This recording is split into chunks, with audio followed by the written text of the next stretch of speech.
This rare collaboration between two world-renowned museums, the CMA and the MET, showcases this precious collection massed over 40 years by renowned collector Christoph van der Berg, with each acquiring over 100 prints. You tell us about Cleveland Museum and its Chinese collection.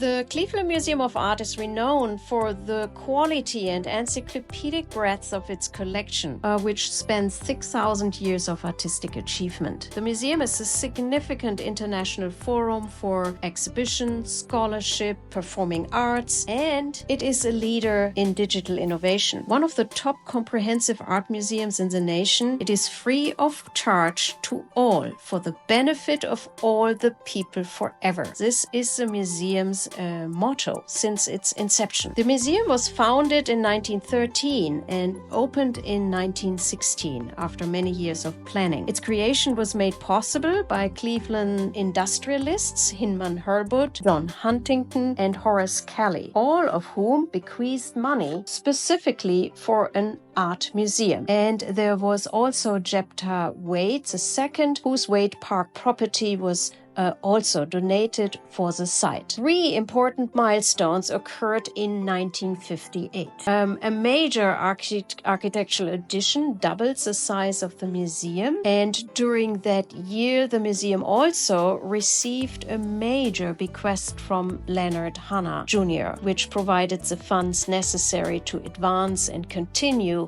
art collecting. Sherman Lee became in the same year the museum's third director. Lee would be known for his long tenure in the director's role and the development of the museum's Asian collection, which still ranks as one of the finest in the country. Today, the Chinese collection is particularly strong in Buddhist sculpture, Chinese classical paintings, porcelain, and textiles. Suzhou prints often imitate Chinese paintings.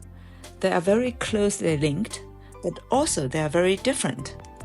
So these prints have outstanding narrative and architecture details.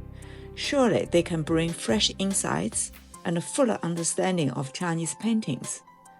So can we say that the print collection would be a major complement to the painting collection?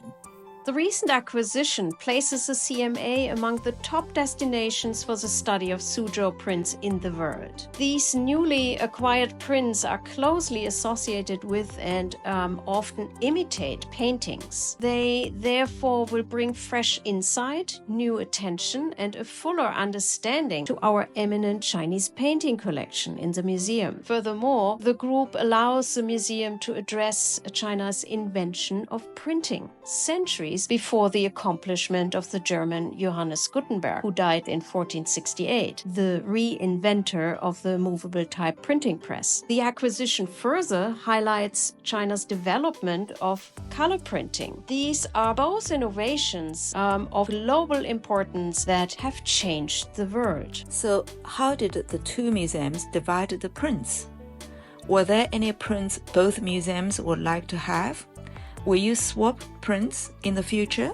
Once the CMA and MET had decided to split the whole group, the division became my task, as I knew the material best. It was not easy to separate these prints of great diversity and high quality into 2 equal groups. Criteria of consideration were format and sizes, workshop affiliations, conditions, subject matter, value, and keeping specific sets together. Once the prints were divided, the MET had the first choice, and I had to make sure not to regret their take on it. Whether these groups are equal can be questioned. In fact, it was an almost impossible task. And yes, of course, there are many prints both institutions would have loved to have, such as the MET's set of Meiren prints that show the 4 arts, or the CMA's Westlake panorama and its lovely Ding prints. Having said that, I do not think we will swap prints, as each print was registered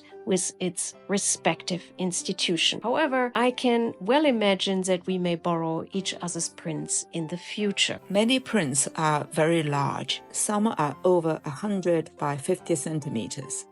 Most are in color. They were either printed with multi-blocks or they printed with different shades of ink, then applied color by hands. They feature a wide range of subjects and genres. Can we say that Christa's collection is very, very comprehensive?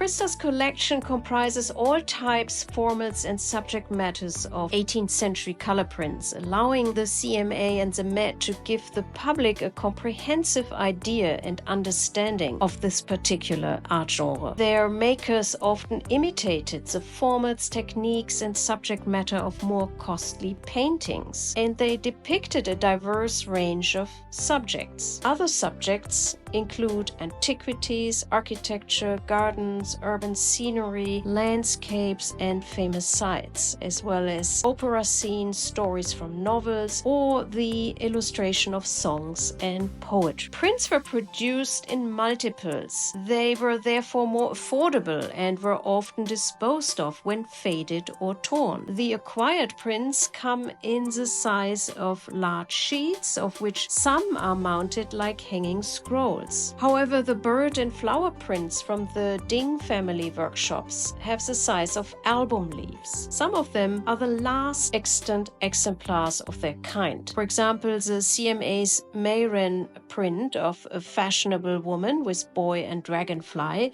is the only extant one known to have survived. This collection of art treasures, once a flourishing art form in the 18th century China, has not sparked fierce competition between the two museums, but instead fostered cross-institutional academic collaboration. So what is the artistic value and historical significance of these Suzhou prints that has earned them such high academic recognition?